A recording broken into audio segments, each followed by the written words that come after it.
Coming up on Currents News, thousands of young people from across the country gather at St. John's University for Steubenville, NYC. I'm Tim Harfman, and I'm standing by. Also, a report from the scene of a horrific boat disaster in Missouri. The latest on what happened and how many people have died. White House news that is stunning members of the president's own team. A new Trump invitation to Moscow. Plus, a discount offered to churchgoers is sparking an uproar. What that's all about is coming up. The news starts right now.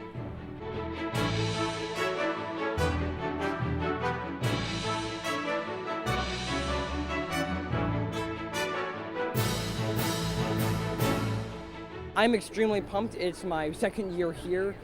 The future of the Catholic Church is with the young. Good evening, everyone. I'm Liz Faublas, and by the thousands, they are gathering in Queens for the Steubenville Conference. It's a major event to energize the faith. Currents News' Tim Harfman is standing by at St. John's University with the latest. Tim. That's right, Liz. They're showing up from across the country by the busloads. The young people I spoke with are enthusiastic, ready to sing, dance, and pray throughout this weekend. While many young people are on summer vacation, William Schultz and his friends from Quakertown, Pennsylvania are building up the Catholic faith at Steubenville, NYC. I'm extremely pumped. It's my second year here. The first year got me hooked, the way they had it set up, the community events, the general vibe of the community. It was really uplifting. It's a weekend full of prayer, singing, and dancing. Thousands of young people from across the country are gathering at St. John's University for the annual event. Overall, this conference is an outpouring of God's love on young people, on the young church, and on all those who care to know Him deeper. I've seen lives completely transformed through this conference. During the 3 days, there will also be opportunities for the young people to attend adoration, receive the sacrament of reconciliation, and hear lectures on strengthening their faith. On Sunday, Brooklyn's Bishop Nicholas DiMarzio will celebrate the closing Mass. It's really enlightening and just fun to see all the friendly faces around the campus, and it's just God comes to you in many different ways, and it's just a great experience. This event comes at a time when some millennials are telling researchers about the strength of their faith. According to Pew Research, 58% of the young people, teenagers to adults in their 30s, are certain they believe in God. 29% are fairly certain, and 9% do not believe at all. When it comes to prayer, only 41% pray every day, 11 pray monthly, and 24 admit they do not pray at all. I asked Sarah and William what God does for them. A lot of things. Like when times get tough, He helps me through it. Every time I go to a retreat like this, I feel a call to a vocation. And what I do is I listen to God and where He wants me to go, and I pray that He'll help show me the way. And the young people have already attended the opening Mass, and now they're on their way to tonight's Eucharistic adoration. So this jam-packed Steubenville, NYC is well underway. From St. John's University, Tim Harfman, Currents News. Liz, back to you. Tim, you know, I'm taking a look behind you, and there seems to be a lot going on, but is there a theme for the conference? Yes, there is. It's taken from John's Gospel. God sent His only Son into the world so that we may have life through Him. This is one of 25 Steubenville conferences that would take place this summer, with over 50,000 Catholic teenagers focusing on that message, Liz. All right, Tim, thank you very much for that report. Many people are dead tonight after a tour boat capsized and sank in Missouri. They were on board an amphibious duck boat. Camila Bernal is in Branson, Missouri with the very latest on the disaster. Authorities have confirmed that 17 of the 31 passengers on the Ride the Ducks amphibious tour boat that capsized and sank on Table Rock Lake near Branson, Missouri Thursday evening are dead. It's been a long night and been a very trying night, and please keep all of our families involved and all of our first responder personnel in your thoughts and prayers. It was just before 7 p.m. local time Thursday when a massive storm hit the area, spawning 60-mile-per-hour wind gusts and strong waves. Video of the incident shows 2 duck boats on the water when the storm hit. One docked safely. The other sank as people watched helplessly from shore. Oh no, no kidding. Oh my God. Within minutes, first responders were mobilized. A duck that has capsized, approximately 30 individuals in the water. Western Base, make sure TCA brings their ambulance right to the showboat. We have injuries, possible CPR in progress, and there's a couple of pontoons getting people out of the water. The victims range in age 1 to 70 years old, according to the sheriff, and include driver Robert Williams. Missouri Governor Mike Parson is determined to find answers. We as a state will do everything within my powers to make sure that they all have the resources here they need to come to a conclusion on this incident and to finish with the investigation of this tragedy. Camila Bernal, Currents News. A new accusation of sexual abuse is being made against Cardinal Theodore McCarrick. The cleric has been prohibited from public ministry after the New York Archdiocese concluded a different allegation by a teenager was both credible and substantiated. In the latest incident, a man has reportedly filed a police report alleging that for decades, starting at the age of 11, he was sexually abused by McCarrick. Bishop Juan Pineda, an aide to a top church leader, has resigned under a cloud of sex abuse allegations. Earlier this year, 2 seminarians accused him of wrongdoing. The bishop served as an auxiliary to Honduran Cardinal Oscar Maradiaga. He's in charge of the Pope's Cardinals Council. No official reason has been given for the resignation. President Donald Trump and Vladimir Putin could soon have another summit. The American is inviting the Russian to Washington. That news caught many off guard, including members of the president's own team. Karen Kafer rounds up reaction to the invitation. After their Helsinki summit, where President Trump was widely criticized for showing too much deference to Vladimir Putin, the idea of a Washington meeting this fall has many up in arms. Most Americans, when they have their home broken into, they upgrade their security system. They don't invite the burglar over for dinner, and the president shouldn't let Vladimir Putin take a victory lap. Standing next to Putin Monday, Trump declined to endorse the U.S. intelligence community's assessment that Russia interfered in the 2016 U.S. elections. Upon returning home, he said he misspoke. And news of the fall invitation extended by National Security Advisor John Bolton notably caught Trump's own director of national intelligence off guard Thursday. Say that again? Any visit before November 6th would put Putin here at the peak of midterm campaigns. The Justice Department on Thursday issued a report detailing cyber threats facing the U.S., warning of a greater Russian threat. The Russian effort to influence the 2016 presidential campaign is just one tree in a growing forest. Still, Secretary of State Mike Pompeo endorsed another meeting between the two leaders. It is incredibly valuable to the people of the United States of America that President Putin and President Trump continue to engage in dialogue to resolve the difficult issues that our country is facing. At least one world leader thinks the same. German Chancellor Angela Merkel said she believes it has to become normal for the leaders of the U.S. and Russia to meet. In Washington, Karen Kafer, Currents News. But Chancellor Merkel is concerned about what's happening with relations between her country and the U.S. Speaking through a translator, she's worried about NATO. At the moment, the situation is not the one we are used to, so we have a more intensive debate about what the correct way, the right way is. She added that NATO is under pressure after Mr. Trump attended the recent alliance summit, but in her words, it remains essential. Nicaragua's President Daniel Ortega attacked the church during the anniversary celebration of the country's revolution against a dictator. Ortega accused the church of allying with coup-mongers. While the president has asked church leaders to mediate the fights between the government and resistance groups, he now alleges churches are being used to stockpile weapons and stage attacks. Auxiliary Bishop Silvio Baez from the country's capital city responded on Twitter, saying the slander does not hurt the church. Let us pray. It's a call to action by New York Cardinal Timothy Dolan, the chairman of the U.S. Bishops' Committee on Pro-Life Activities, requesting a national prayer campaign that the change in the U.S. Supreme Court will move our nation closer to the day when every human being is protected in law and welcomed in life. That's a direct quote. The effort comes as the confirmation of Judge Brett Kavanaugh, a Catholic, to the highest court in the land, hangs in the balance, and with that, possibly the future of the Roe decision that legalizes abortion in America. Meteorologists had forecast a slight chance of strong thunderstorms, so the violent tornadoes that tore through parts of Iowa were completely unexpected and they were destructive. Cleanup efforts are underway after storms wreaked havoc on several communities. John Lawrence has the latest.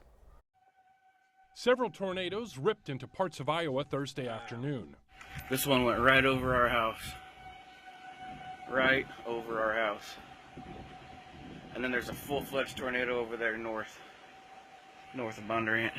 In Marshalltown, the clock tower on the courthouse gets torn off in the heavy gusts and falls to the ground. Significant damage throughout, with homes reduced to rubble. A state of emergency has been declared there. I've lived in this town for 25 plus years and I've never seen anything like this before. Something else not seen often, 2 tornadoes relatively close to each other in Polk County.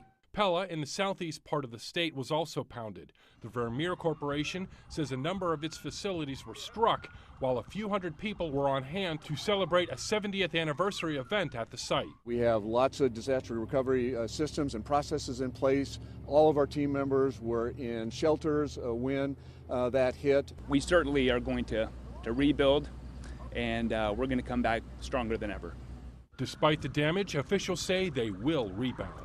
Community, law enforcement, emergency managers, local government officials really have rallied. Businesses have been providing, water and food, and just we continue to see people step up in big ways. John Lawrence, Currents News. There's a lot more news headed your way. A caution tonight all parents need to hear. The heat of the summer can be deadly to children. I'll tell you about the restaurant that reached out to churchgoers and sparked a big furor. And Bishop DiMarzio is moments away. Tonight he goes into the deep about the care of creation.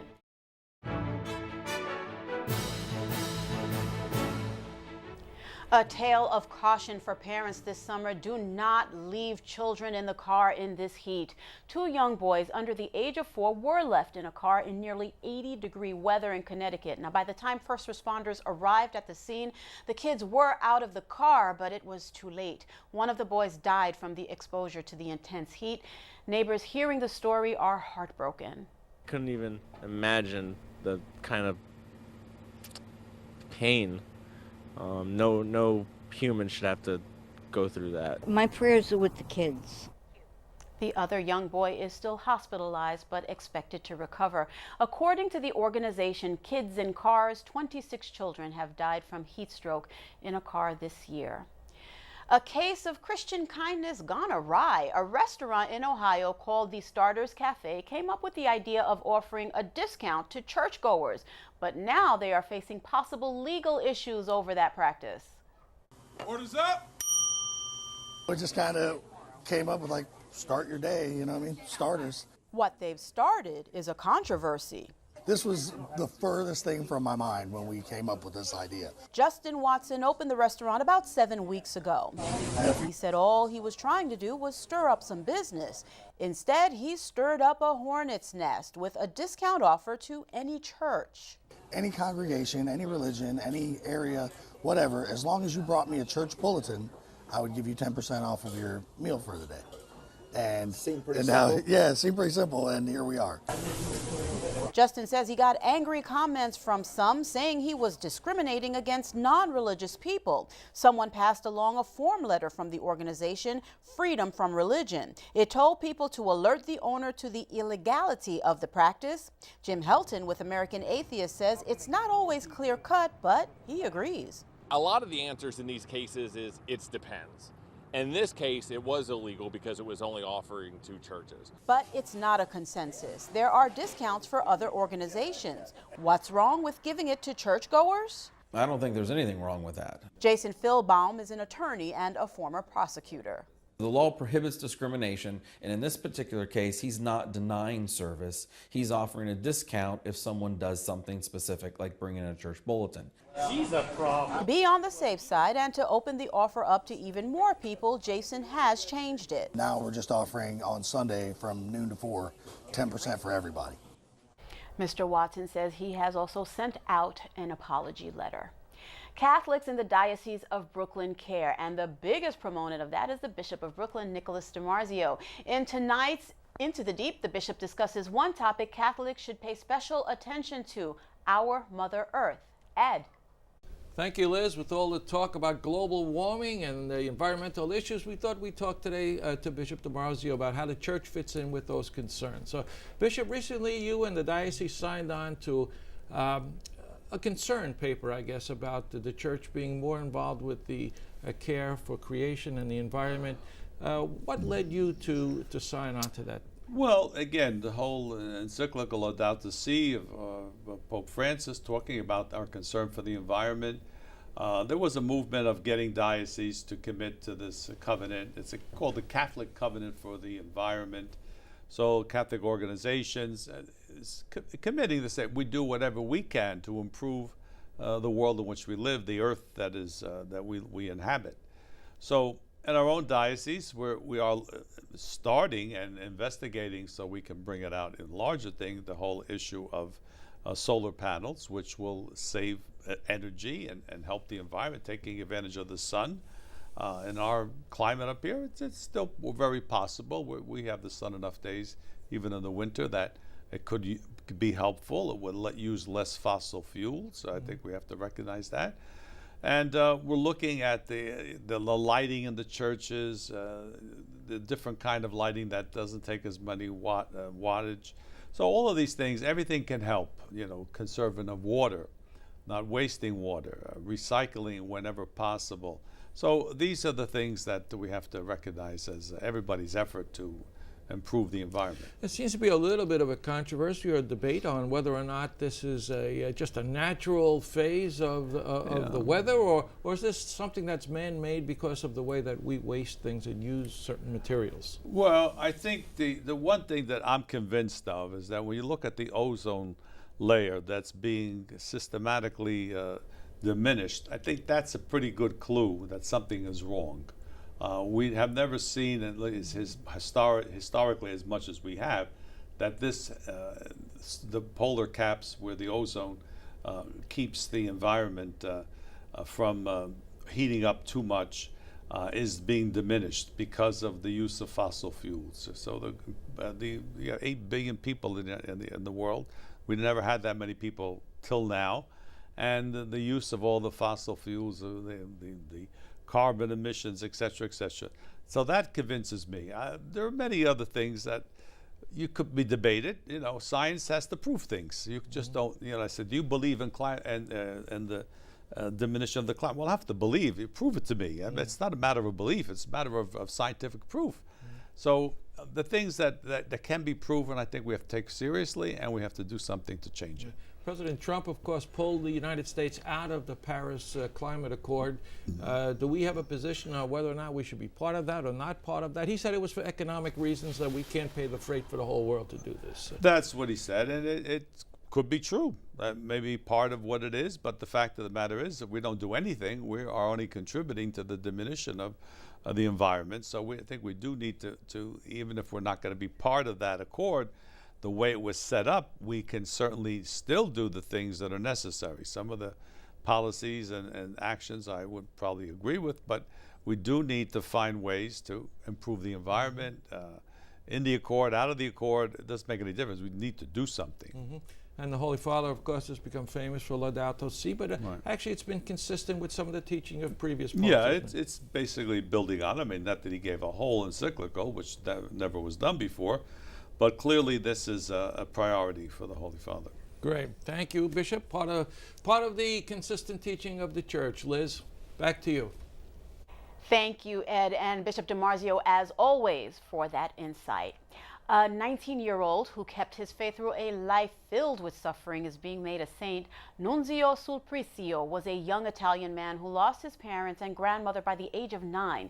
His uncle that is, took Sulpicio in, teaching him in his blacksmith shop until he contracted gangrene. Pope Paul VI said during his ceremony making him blessed, he will tell you how being young is a grace. Still to come on Currents News, teens tethered to their smartphones, lost in the abyss of social media and text messages. Parents beware, studies reveal your kids' constant scrolling could impair their behavior. And it was one small step of historic proportions, the anniversary of the lunar landing that changed the course of space exploration. We'll be right back.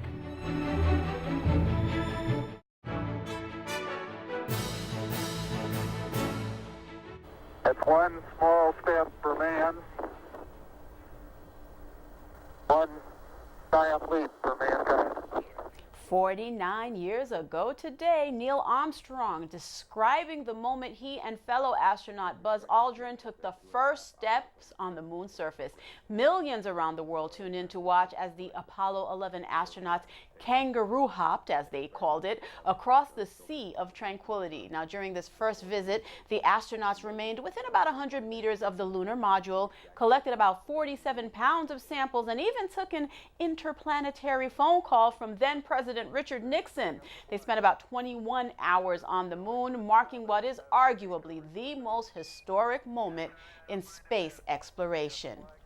If you are the parent of a teenager with a smartphone, you're probably aware they spend countless hours on their mobile device, scrolling through social media, texting, watching videos. What you may not know, excessive cell phone use can lead to serious behavioral disorders. Suzanne Marquise reports on a new study. Teenagers Kate Grindell and Lola Karadesian say they know they spend too much time on their smartphones. Do you think you're on your phone too much? Oh yes, my dad doesn't like it. Yeah, I should probably be on it less, but it's so fun. Yeah. How about you? Yeah, same here. Yeah. It's everywhere. It's highly accessible. These are high performance, very fast, highly stimulating devices. Dr. Adam Leventhal is professor of preventive medicine and psychology at USC. He and his team did a study to see if teens using their phones excessively, 9 hours a day or more, showed signs of ADHD. And we studied that in a sample of more than 2,500 Los Angeles area teenagers, and we found indeed, yeah, there was a statistically significant link. Just follow me. These boys say everyone they know is always on their phone. I'd say half the day, probably, I'm on my phone, yeah. No, usually when I'm in class, I'm always on my phone too, so. But I keep on my grades, so I don't think it's a big deal. Most of my peers will bring out their phones once or twice during class, I'd say, yeah. I do it too, so I'm guilty of it. Dr. Leventhal says the problem is that parents can be just as bad. Well, don't use digital media so much in front of them. A lot of us do it, and we don't realize that maybe at the dinner table or in other situations, we're on our device. Well, the dinner table is a no cell phone zone at our house, but I'm surely guilty of violating that rule. I'm sorry. According to the CDC, almost half of high schoolers are on their phones at least 3 hours a day. Well, we are proud to inform you, you are watching an award-winning show. Currents News has won 2 Telly Awards, which honor excellence in video and television across all screens. The series Rebuilding Puerto Rico won in the general news category for its in-depth reporting on the dire situation on the hurricane-ravaged island, and our exclusive live coverage and analysis of Pope Francis's trip to Chile and Peru was awarded the Telly for general live events. So congratulations to our Currents News team. And that is Currents News. Thank you so much for joining us. I'm Liz Faublas. Set your DVR to record this program so you never miss it, because we are putting your faith in the news. Hope to see you again next time.